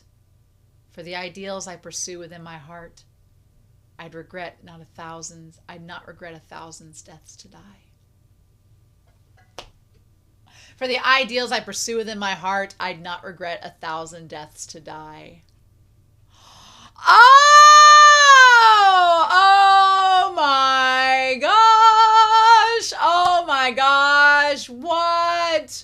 What? Oh my gosh. So I want to look at this too before we do this. Our main character, Shen Qiao, of course, Yan Wushi, says his personal name means has no master. Yep, and Zhandu Mountain, Qifengge, UI, we got Heihwan Sect, Lue Guild, all of these here. Lots of little things, lots of information throughout, as one would imagine. All these characters, the pronunciation guide. Pronunciation guide, you could study that for ages.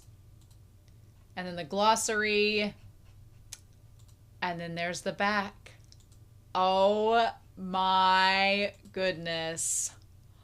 I freaking love Shen Qiao. Oh my gosh. Yay. What a great ending to volume 2. Oh my gosh. It's crazy to think we have 3 more volumes because this felt like, okay, I guess this would have felt like the end of Act 2 before a final act. Like the first act ended with Yan Wushi betraying Shen Qiao, and then the second act is Shen Qiao regaining his strength and battling Kunye. And now you would think that the Donghua, it makes sense why they ended how it did, because it felt like the final act of going to rescue Yan Wushi from the claws of danger. But the crazy thing is that this is just, we still have 3 more volumes. This really feels like just the end of Act 1. Shen Qiao has made the decision he's going to go save Yan Wushi, and oh my gosh, I love it. I love it. I have lots I want to say about it. I just listened to the audio drama and took some notes because there's some things that the audio drama has that the novel and Donghua do not. So we're going to talk about that and address those extra things. Now, whether the novel chooses to address them later on, I guess we'll find out, but crazy talk.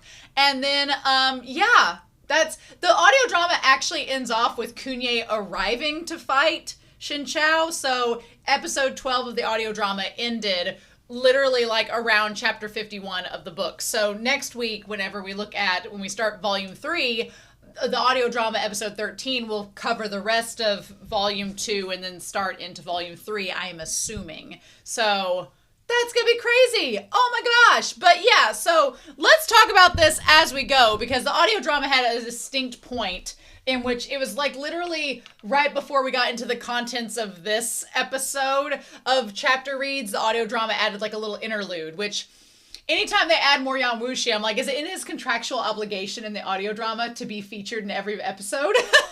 Maybe. I don't know. We'll see if it's canon or not. We got on here. So chapter 50 was called Aftermath, which was basically just Ron Hailu falling off that cliff with that tablet. I will point out a couple things. The audio drama does say, instead of poo on me, which is what I've been calling him, he says po on me. And I'm like, oh, well, that's a lot less derogatory. Thank you, audio drama. It's po on me. That makes much more sense. Thank you, audio drama. But yeah, so he, that all gets done, and they're like, well, that was a thing. What do we do from there? I like the Zhao Qing. I think Zhao Qing, she kind of considers in the moment, like, what has happened with Ruan Hilo, and she's like, yeah, let's not just get too hasty to just redo the gravestone and not consider him, and let's let that set for a moment, because as it's said in the audio drama, the way that it's phrased in the audio drama, Zhao tells him that Hui Leshuan had the deepest affection for his relationship with Ruan Hilo, which the way that it's worded in the audio drama kind of lends to that, like, she really liked you, by the way, just made a really big boo-boo mistake. And so you definitely get that impression in the audio drama. And so I feel like her being like, let's get done with all this other stuff first. Let's bury the bodies, and then we'll figure out what to do with the tablet after that. And then they decide to go on and try to see what we're going to do with Shiwu and Shen Qiao. But yeah, so I do understand a lot better in the novel compared to the Donghua why Zhao wanted Shiwu to go with Shen Qiao, because in the Donghua, she's like, I don't want to take care of this kid. We just had a battle. He can stay with you. In the novel, it makes much more sense because they're down to six other disciples other than her and you, Kunye. Like, 8 people in a sect is crazy. Like, they were just decimated in these chapters. And so she's like, I'd love to take in Shiwu. She's like, I'm not good with kids. I was been in seclusion. I wouldn't be the best trainer, which I kind of appreciate.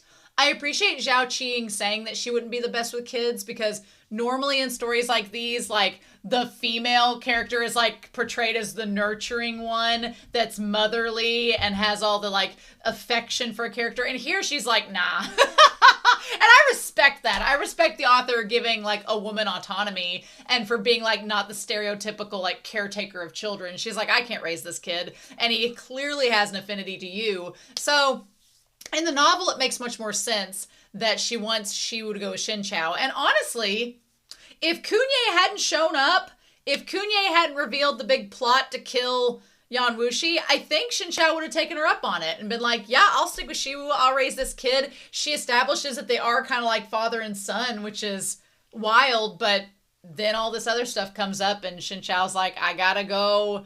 I'm going to be interested to see what Shiwu's impression of Yan Wushi is later on, because Shiwu seems to not like him at all. And you can't blame him. Like, how could you blame him?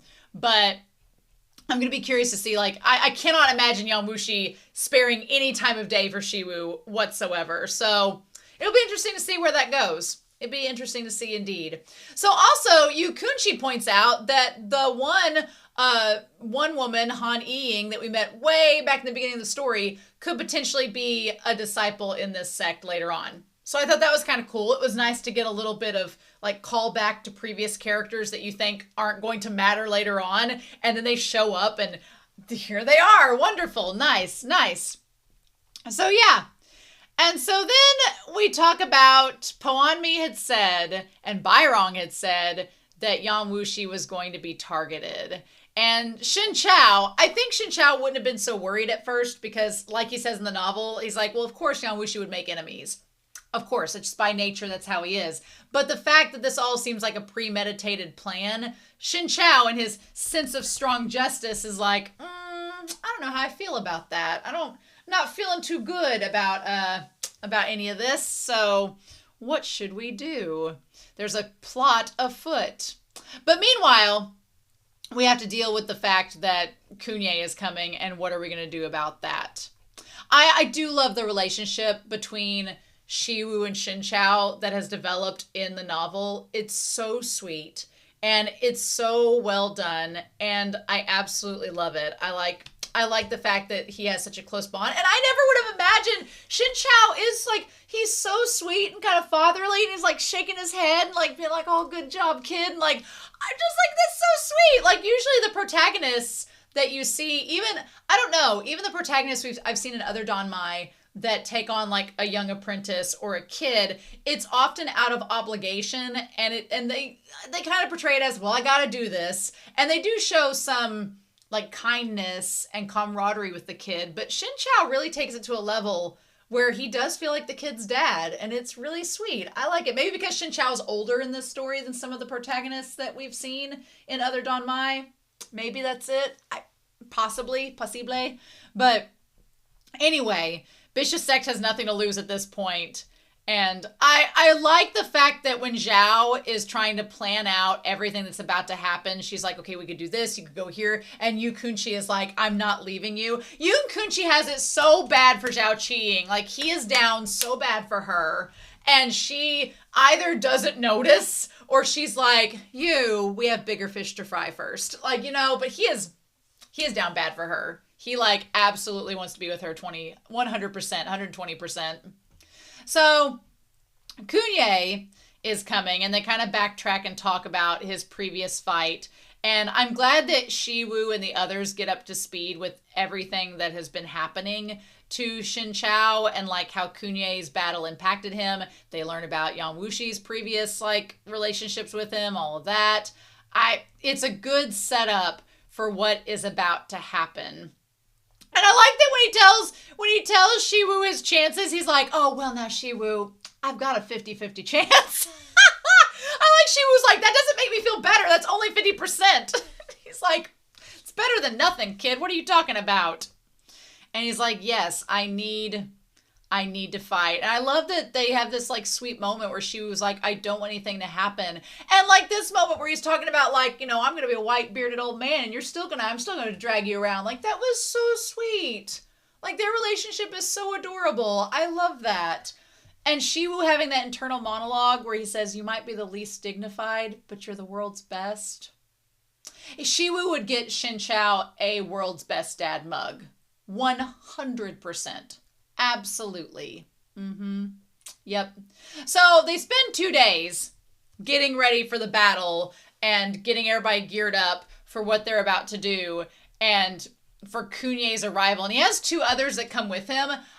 In the audio drama, the 2 others are, I think, given names. I can't remember exactly what their names are called, but I figured we would get more on them. They don't seem to like play much part in this. They peace out because Kunye dies and then we don't have to deal with them anymore. So I guess they're not important. But let me tell you this. So in the audio drama, it's after the whole stuff with Ruan, when Ruan falls to his death. Like it's like a segue between that and when they're planning for Kunye in this. What happens is we go back to Yan Wushi and his eldest disciple, BYM. We go back to them, and we have a segment with them, which is quite interesting. So in this segment, I don't know if we'll see it later on the novel. I'm assuming we will, because if we see Yan Wushi show up with the sword, we'll know that he got it back. But in the audio drama, the scene opens up with Tai Hua's sword, which was Yan Wushi's sword, being sent back to him. So Song Jijing kept his word and sent the sword back to him. And Yan Wushi seems rather pleased with this. We then find out that they know exactly where Shen Qiao is and what's going on with him. And I'm like, oh, really? Do you? And his eldest disciple points out that Shen Qiao is headed to Bixia Sect. Doesn't mention Shiwu because not important. And Yan Wushi seems like he is not surprised and also impressed that Shen Qiao has healed. And I'm like, oh, are you, sir? Really? He tries his best to not seem impressed. He's like, oh, well, I'm not surprised that he's healed up. It seems like it only took 3 months, da-da-da-da-da-da. And then his disciple says, well, you know, it is really, you know, he's got great fortitude. He's a great, you know, person of a lot of strength. It's such a pity. And before he can say anything beyond it's such a pity, Yan Wushi's like, let's change the subject. And it's like, Yan Wushi has been affected. Yan Wushi has felt things, and there is no going back. And I know that because of one specific thing that happens in this audio drama, but we're not there to it yet. Before we get to that moment, we find out something with the plot that Emperor Zhou has decided to personally go to Tuzhu, which is where Kunye is from. So he's personally gone to the Gok Turks, Zhou has. This is problematic, and Yan Wushi thinks he's an idiot for doing this. He's like, oh, so he has a death wish. He went to the Gok Turks personally. Well, that's stupid. He didn't ask me to come. Okay, great, fine. And Yan Wushi, who has been supporting Zhou up until this point, he's like, yeah, he left without me and is going off to his death. That's stupid. Let's just leave. And so he tells all of the people from his sect to withdraw from Zhou, and he makes the claim that a great change is coming. Now, what that all is involved in, especially with what we learned from the end of this chapter set, is going to be interesting to see, but he's just like, we need to get out. He's like, things are afoot, I want to leave. He doesn't mention anything about going to the assembly, doesn't mention anything about that, I'm assuming because we'll find out in the next audio drama episode. We'll see. But what does happen is he goes to eat his breakfast, and Ruru brings him what the chef has made.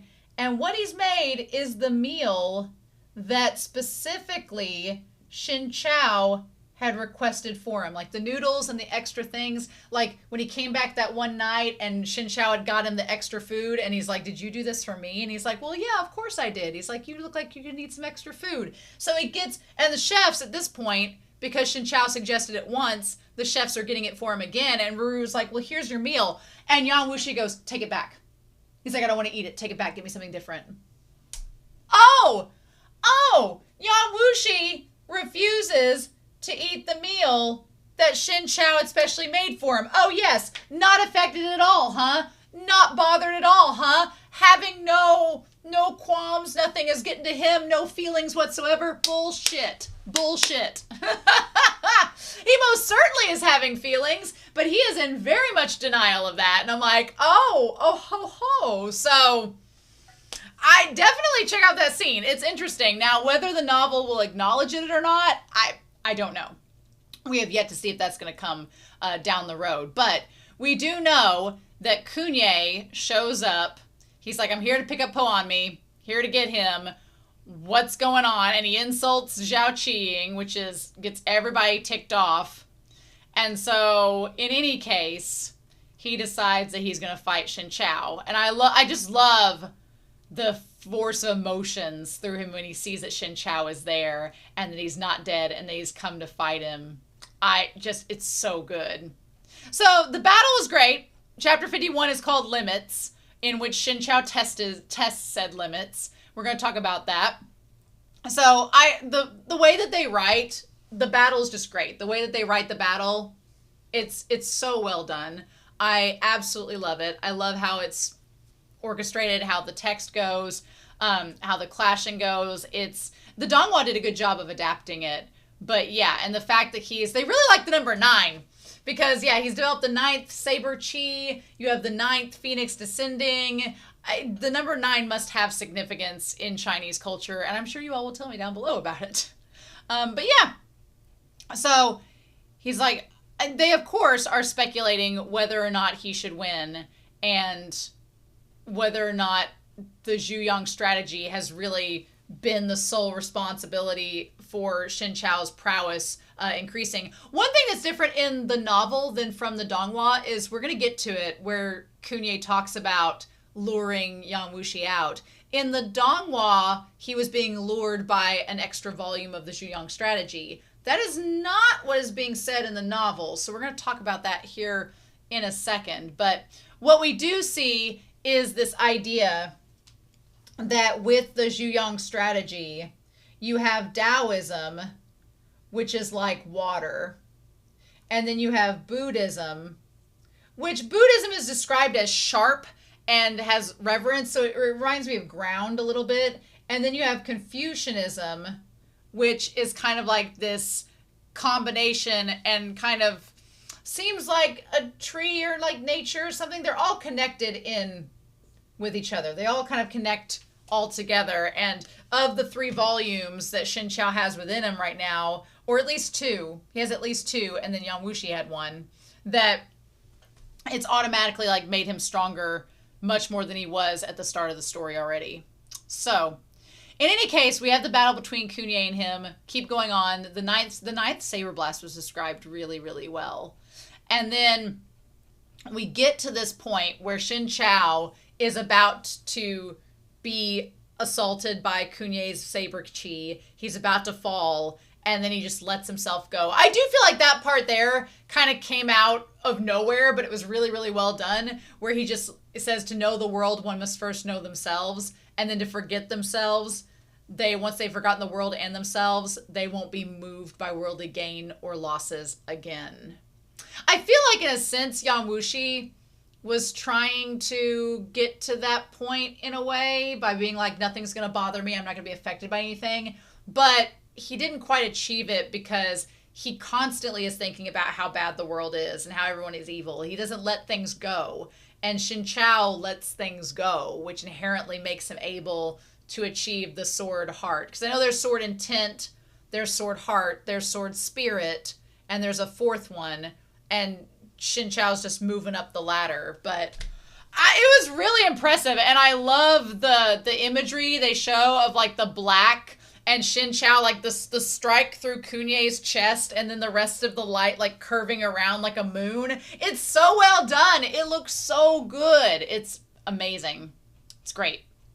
And yeah, the thing is, Kunye couldn't be honorable. He couldn't just sit there and take it. He tried to attack Shen Qiao while he was down, and while Shen Qiao's defenses were lowered. And it's like, You ought not done that. I said it in the Donghua. I'll say it in here. It's like Goku versus Frieza in Dragon Ball Z. When you Shen Qiao is Goku, like just don't do that. Why you do that? It's not gonna work out for you.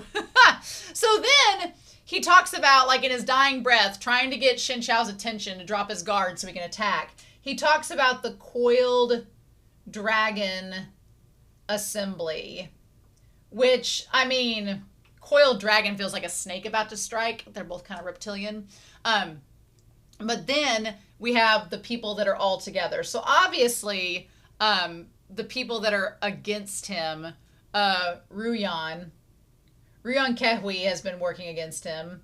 And then there is the Luihe Guild leader Dao. He's against him. So that's another one. The Abbot, which is Zhu Ting, he's against him, surprising no one. And then they talk about this dragon assembly being where there is an auction. And so one of the year's items belonged to Yan Wushi's mom. And you could tell in that moment that Shen Qiao was like, luring him in by auctioning off his dead mother's things. The shame. Like you could just sense in that moment, the moment he said that, and you see Shen Qiao frowning slightly, where he's like, that's not very honorable. That's actually really mean. As an orphan, I don't like the fact that you're luring someone in with a dead parent's relic. He's like, you could tell Shen Qiao is immediately like, dishonorable. Dishonor on you, dishonor on your cow, everything. We also find out that Yan Wushi's family name was Ji. So Yan Wushi's family name was Ji, and they were from the Qin dynasty and their commandery. So they're not like as, they talk about how they're not as established as they used to be, but they were from a pretty big illustrious line at one time, which is interesting because you've got the Central Plains, you have the Gok Turks, you've got Zhou, and you've also got the Qin dynasty, and there is the idea that this battle is about to rage out where Qi is going to be attacked by Zhou and possibly get the Qin Empire involved as well. He says on September 9th, on 9/9, again the number 9! What? So on 9/9, this is going to happen. That number 9, y'all. Number 9. And he says that there's 5 of the world's most powerful experts are going to fall and kill him. And Shen Qiao's like, that just sounds like a dirty thing to do. So we have UI is going to be there as well. Surprising no one. And then also Duan. I believe Duan was the other one. I believe he was the other guy there, the 5th one. So yeah, it says, out of all the nations, Zhou has the best chance of unifying the land. Yu Wenyang, he allied with Qin to invade Qi. And now it kind of makes more sense if Yan Wushi was tied with Qin through his family. That kind of makes more sense too. So we have Zhou working with Qin to attack Qi. And then you have the Gok Turks over here who are like, oh, hey, we're going to help you guys out, but we're also going to try to get at them as well. And then their goal is to like take over all of it. So they're going to sweep in at the last minute. So, yeah, he's like, in any case, he's like, you know, Dao, what's his face?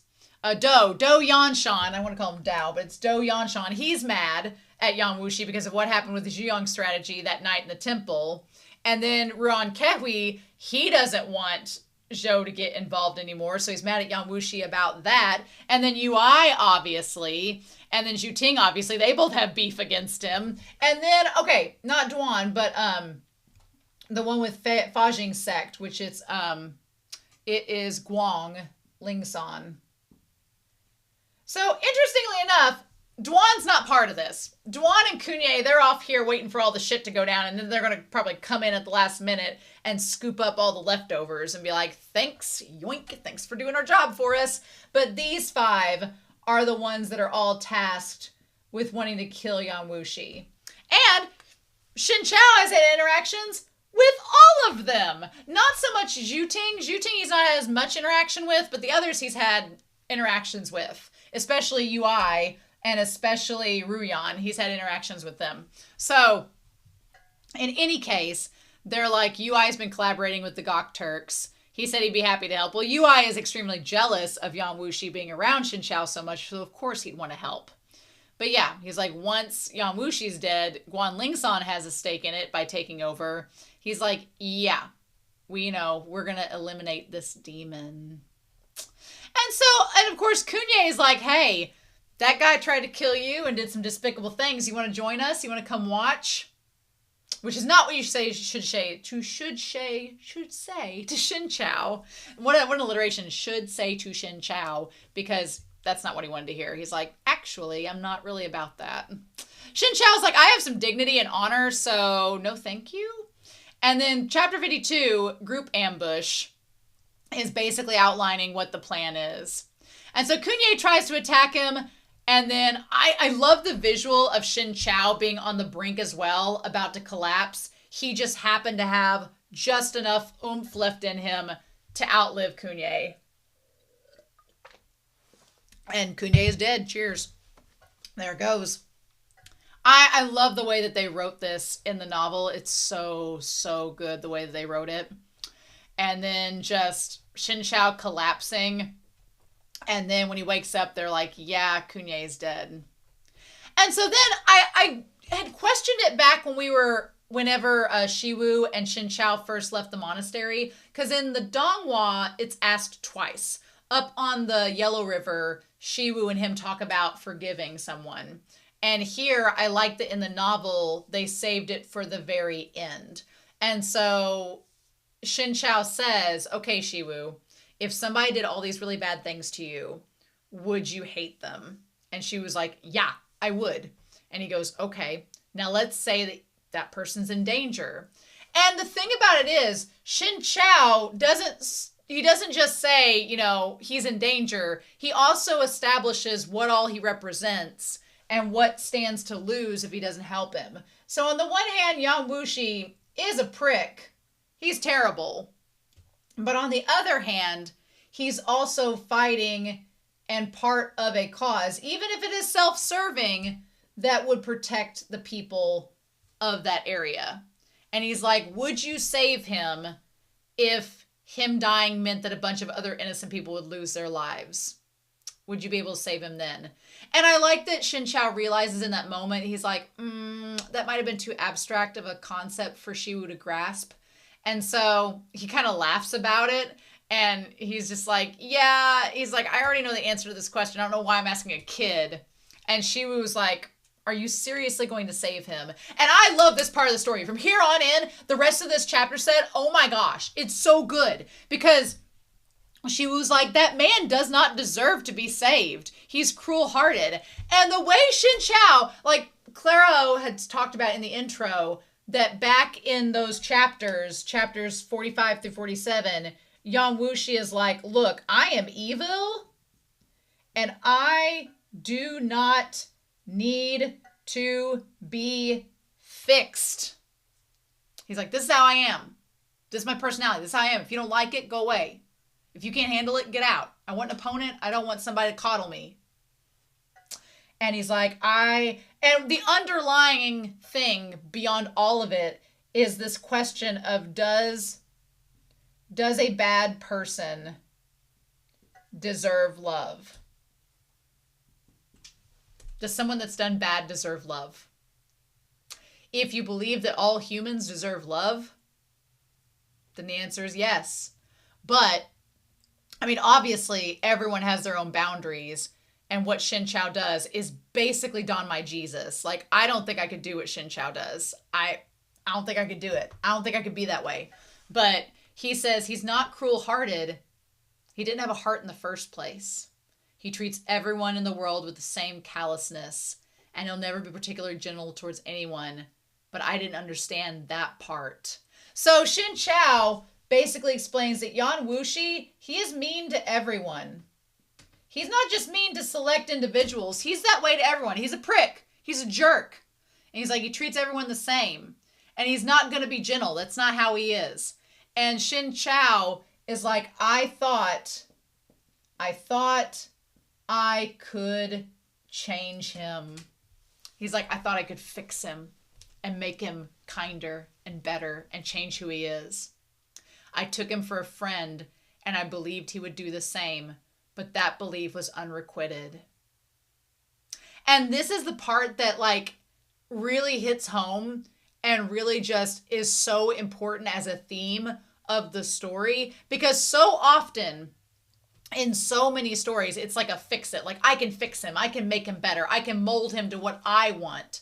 But when you're doing that, you're not considering that other person. You're just being selfish and considering what you want out of a relationship, not what that other person wants or how that other person feels. So Shen Qiao, he's like, I thought that if I was a friend and showed him love, that I deserved and should get that back.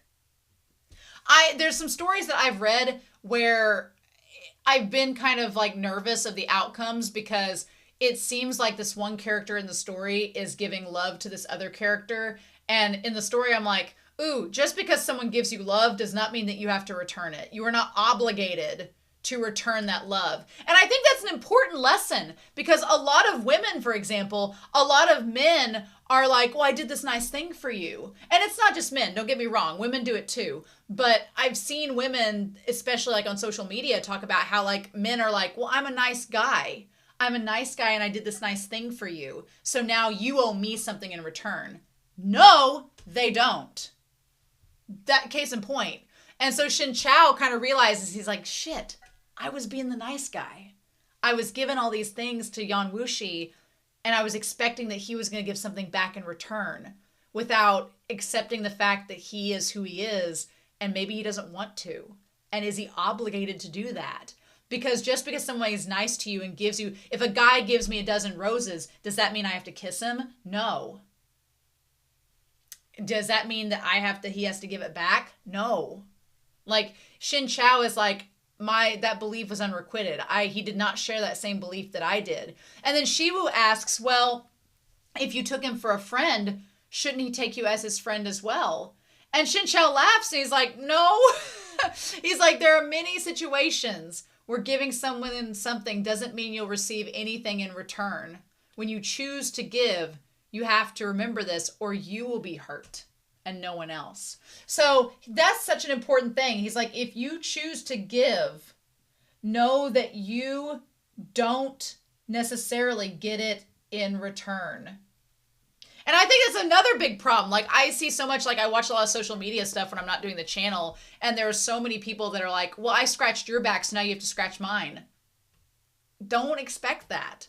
Like if you do a kind gesture, you should do it because you're being kind and because that's just what you want to do. But don't expect that that person's going to have to return that kindness to you in turn. Don't expect that. Like it'd be great if it happened. It'd be wonderful if it happened. That'd be amazing. World peace would be great. But you shouldn't expect that person to return a favor that they weren't asking for themselves.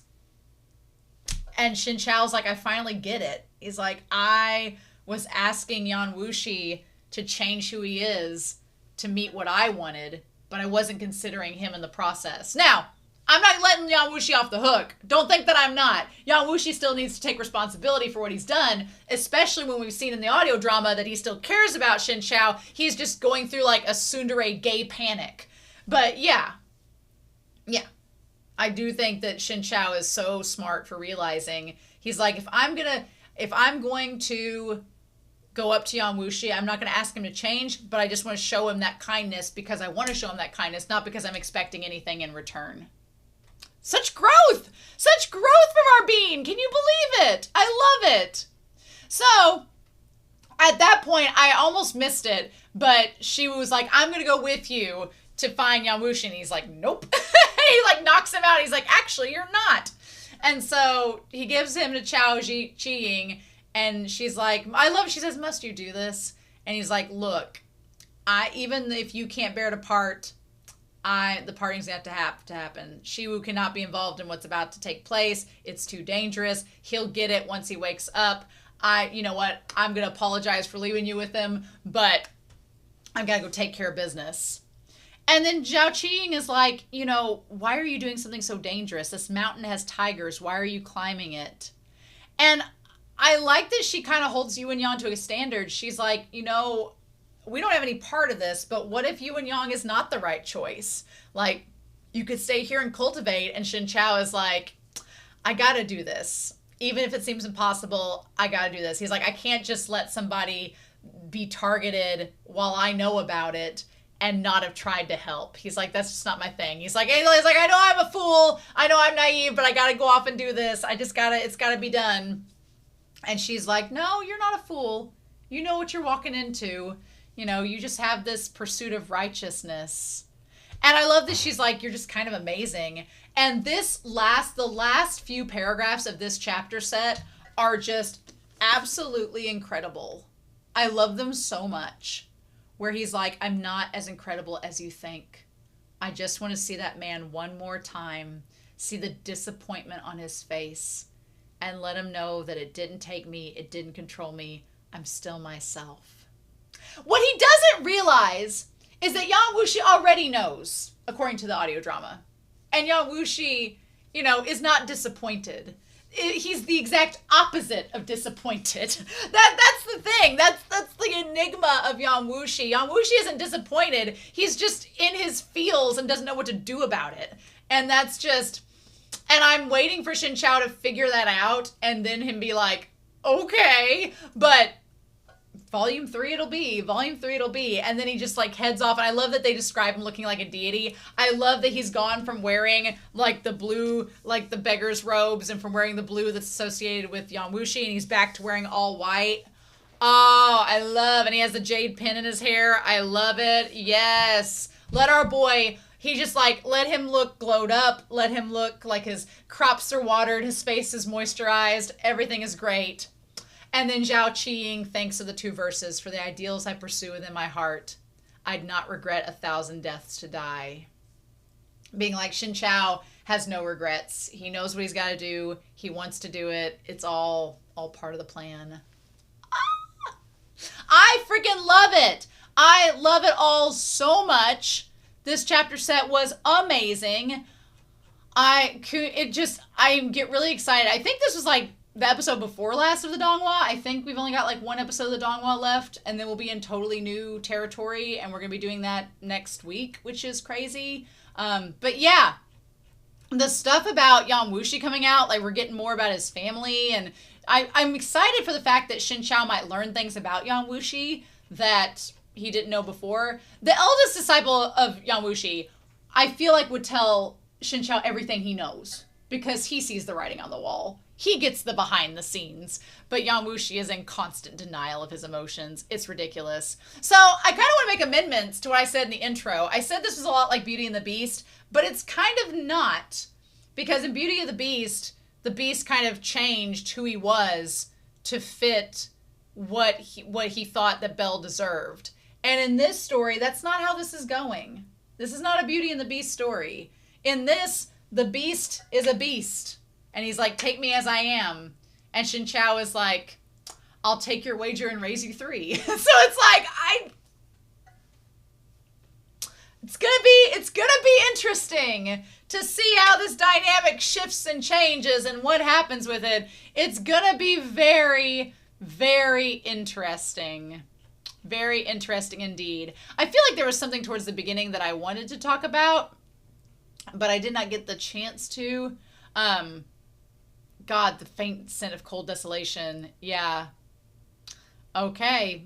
Shen Qiao is just fantastic. I love that how much him and Shiwu's relationship have grown. I love his interaction with the Bixia Sect. I love him realizing that I gotta go save this stupid man and his stupid prick self because he's too proud and arrogant, and I can't just let sleeping dogs lie, and it's gonna be a lot of fun next week.